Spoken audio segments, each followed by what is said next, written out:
यानी मुसलमानों को एक दूसरे मजहब की तरफ लेकर के जाया जा रहा है। मेरे अजीजों, ये बात हकीकत है कि फितनों का दौर है। नए से नए फितने निकल कर के आ रहे हैं और नए से नए फिरके बन रहे हैं और नए से नया दीन बनाने की कोशिश की जा रही है। एक मजहब लाया जा रहा है कि जिसको मुत्तहिदा अरब इमारात में मान भी लिया गया है। इसका नाम दिया गया है इब्राहिमी क्रेड, यानी इब्राहिमी अकीदा, और जिसके बड़े बड़े सेंटर बन भी चुके हैं। दुबई वगैरह ने जिसको तस्लीम भी कर लिया है। अल्लाह अकबर कबीर। आप याद रखें, ये क़यामत की यानी क़ुर्ब क़यामत की जो निशानियां मेरे आका करीम सल्लल्लाहु ताला अलैहि वसल्लम ने बताई थी वो पूरी होने के लिए जा रही है। अब ये इब्राहिमी फैथ सेंटर जो बनाए गए हैं, जो इब्राहिमी क्रेड, जो ये नया मजहब दिया जा रहा है दुनिया वालों को, और ख़ास तौर से मुसलमानों को इससे जोड़ने की कोशिश की जा रही है। आखिर ये कौन सा मजहब है, इसका मकसद क्या है, इसका रीज़न क्या है? तो सीधा सा मकसद है मेरे अजीज़ों, आप समझें इस बात को कि हज़रत इब्राहिम खलीलुल्लाह अलैहिस्सलातु व तस्लीम कि आपके बेटे हज़रत इसहाक के बेटे हज़रत याकूब अलैहिस्सलाम, यानी हज़रत याकूब हज़रत इब्राहिम की औलाद में से हुए,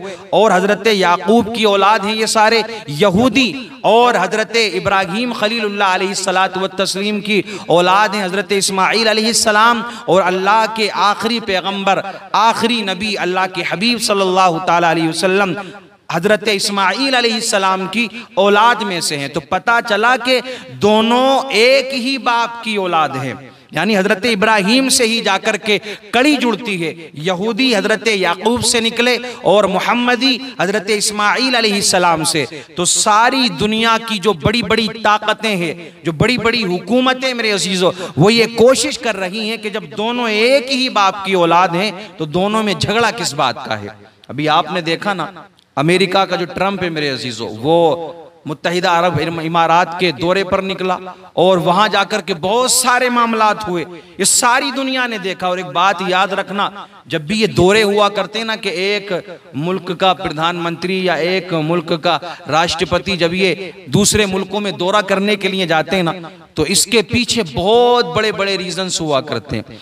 बहुत बड़ी बड़ी मेरे अजीजों चीजें पोशीदा होती हैं। कुछ तो आवाम के सामने आती हैं, कुछ आवाम के सामने नहीं आती हैं। बहुत बड़ी बड़ी डीलिंग हुआ करती है इन दौरों के पीछे। ये बड़े बड़े लोग ऐसे ही नहीं दौरा किया करते हैं। तो ट्रंप ने ये कहा मोहम्मद बिन सलमान से और मुल्क शाम के सदर से कि तुम इस मुआहिदे को मान लो, तुम भी इस अकीदे को मान लो, तुम भी इस बात पर पक्के हो जाओ कि हाँ हम भी इब्राहिमी क्रेड को मानते हैं। यानी इजराइल को, जिसका सीधा सा मकसद ये है कि इजराइल को और यहूदियों को सारी दुनिया के मुसलमान मानना शुरू कर दें, अपना भाई मान लें। अल्लाह अकबर कबीरा। अब आप देखें मुसलमानों को किस तरफ लेकर के जाया जा रहा है, और जो बड़ी बड़ी ताकतें और जितने भी मुस्लिम ममालिक हैं सबको यह पैगाम दिया जा रहा है कि तुम इब्राहिमी क्रेड को मान लो। ये एक नया दीन, नया अकीदा, नया मजहब लेकर के आ रहे हैं। अल्लाह अकबर कबीरा। आप जरा सोचें उस जालिम इजराइल को कैसे मुसलमान मान लें कि जिसने हजारों बेकसूर फिलिस्तीन के बच्चों को मारा है, हजारों फिलिस्तीनियों की जिसने जान ली है, फिलिस्तीनी मुसलमानों के जिसने घरों को बर्बाद कर दिया है, जिसने न जाने कितनी औरतों को बेवा किया है, कितने बच्चे यतीम कर दिए हैं। अल्लाह अकबर कबीरा। और देखें फिर कुछ मुसलमान ऐसे हैं कि जो इसको मान चुके हैं, जो बड़े बड़े शेख हैं वो इसको मान चुके हैं। याद रखना मेरे अजीजों, अरब में रहने का मतलब ये नहीं है कि यही सच्चे मुसलमान है। ये जरूरी नहीं कि जो मक्का में रहता है यही पक्का मुसलमान है। ये जरूरी नहीं कि जो मदीना में रहता है यही सच्चा मुसलमान है। आज ये लोग नहीं मान रहे हैं, लेकिन जिस तरह से ये अमेरिका के राष्ट्रपति की खिदमत करते हुए नजर आ रहे थे,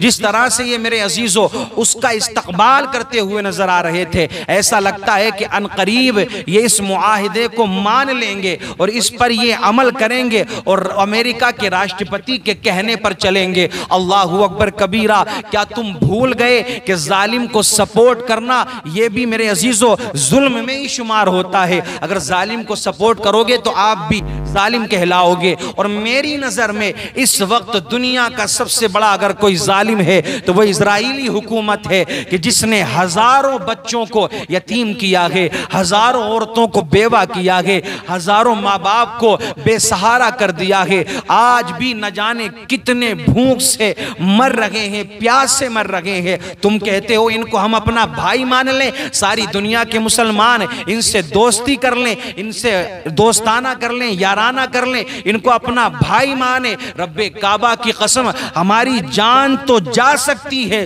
लेकिन इजराइल को हम कभी भी तस्लीम नहीं कर सकते हैं, यहूदियों को हम कभी भी नहीं मान सकते हैं, क्योंकि इस्लाम को और मुसलमानों को सबसे ज्यादा अगर नुकसान किसी ने पहुंचाया है तो इन्हीं यहूदियों ने नुकसान पहुंचाया है। तो मुसलमानों, ये दौर फितनों का दौर है, याद रखना ईमान बचाना बहुत जरूरी है। ईमान बचाना अपना, यानी आज के दौर में जिसने अपना ईमान बचा लिया वो सबसे बड़ा कामयाब इंसान है, वो सबसे बड़ा सक्सेसफुल इंसान है, ईमान जिसने बचा लिया। क्योंकि इतने फितने निकल कर के आ रहे हैं, नए से नया फितना, नए से नया फितना, नए से नया शख्स निकल कर के आ रहा है। कोई कहता है कि मैं अल्लाह का नबी हूँ, कोई कहता है कि ये इमाम मेहंदी आ गए, मैं मेहंदी अलैहिस्सलाम माज़ल्लाह, कोई कहता है मेरे अजीज़ों, कोई सहाबा को गाली दे रहा है, कोई मेरे अजीज़ों अहले बैत अताहार को गाली दे रहा है। यानी नए से नए लोग निकल करके आ रहे हैं। याद रखना मुसलमानों, ये पैगाम लेकर के जाना यहां से, अगर आज के दौर में, दौरे हाजिर में आपने अपना ईमान बचा लिया, ईमान बचा लिया, रब्बे काबा की कसम, एक बात याद रखना, उसी तरीके पर चलते रहो जो सहाबा का तरीका था।